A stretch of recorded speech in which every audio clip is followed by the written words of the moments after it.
Most business content fails not because it's low quality or inconsistent. It fails because it tries to speak to everyone at once. And when content feels like it's for everyone, the real buyers don't feel like it's for them. Most business owners believe the problem is reach. Not enough views, not enough followers, not enough exposure. So the natural response is to widen the message, make it more friendly, more universal, say things everyone can agree with in a language no one can disagree with.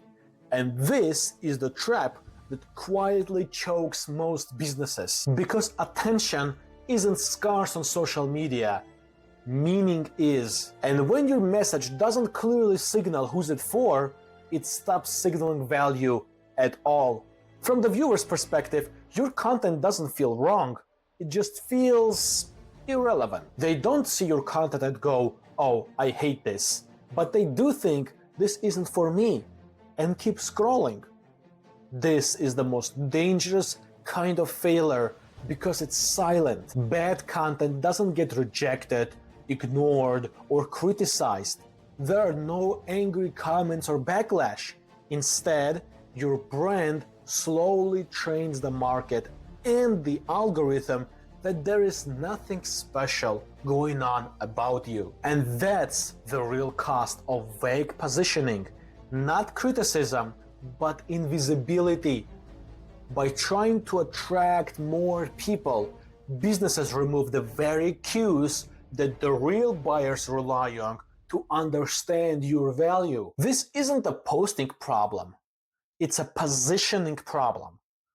People don't scroll social media looking for the best option, comparing features, or evaluating offers.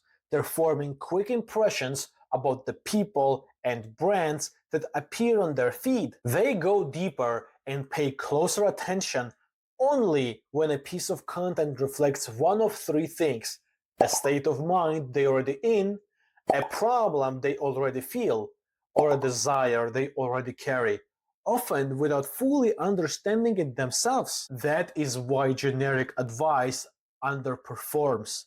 Not because it's wrong, but because it doesn't speak to anyone in particular. This is also why so many businesses feel confused when they do everything right and still don't see results. They're posting consistently, they're following best practices, they're getting likes, saves, comments, but those metrics are not buyer signals.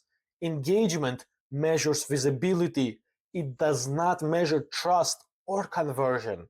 A post can perform extremely well and still pull in no customers because the right people overlooked it, but the wrong people engaged and the algorithm amplified that exact signal. That's the paradox of the modern social media marketing.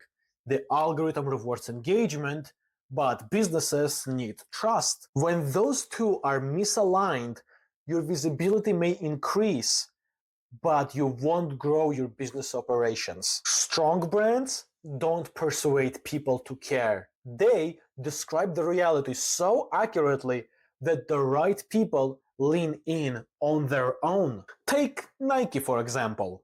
Nike isn't friendly. Take Nike, for example. Nike isn't friendly. That ad with Shia LaBeouf yelling into the camera is hard to call warm, polite, or inclusive. And yet, it works. Not because it's loud or aggressive, but because it's clear. Nike doesn't try to appeal to everyone who owns shoes. It speaks directly to a state of mind, effort, discipline, movement, and action.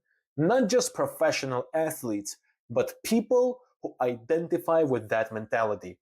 And notice what's happening in their ads. Nothing is being sold. They don't explain their technology. They rarely showcase the product.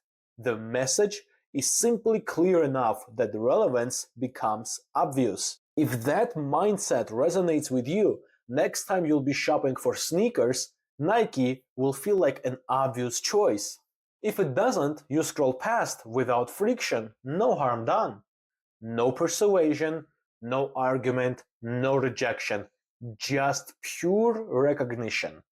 And this mechanism applies across all industries. The expression changes, but the principle stays the same. A restaurant doesn't speak to everyone who eats food. A salon doesn't speak to anyone with hair. Even a lawyer doesn't speak to everyone who's in trouble. Different businesses reflect different realities. But all effective positioning starts by anchoring to a specific customer mindset, problem, or desire. When content works, it doesn't pull people in with volumes, it meets them where they already are, mentally, emotionally, situationally. This is the mechanism behind positioning.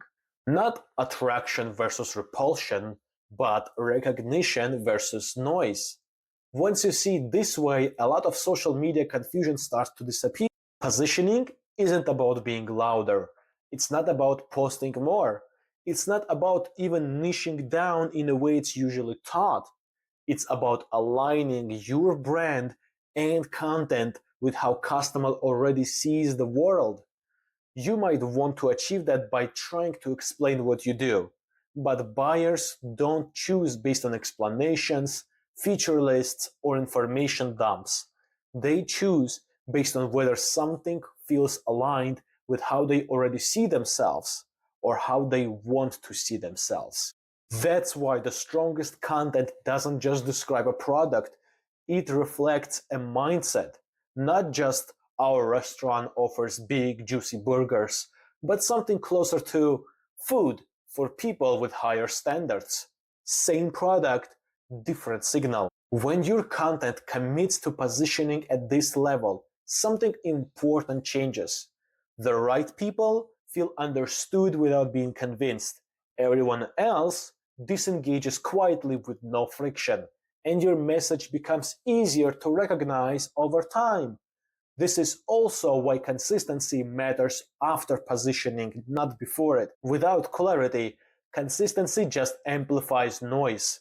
It exhausts you and confuses the market. With clarity, repetition does something entirely different. It conditions the market to associate you with that clarity, which builds familiarity, and familiarity builds trust, and only trust converts into sales.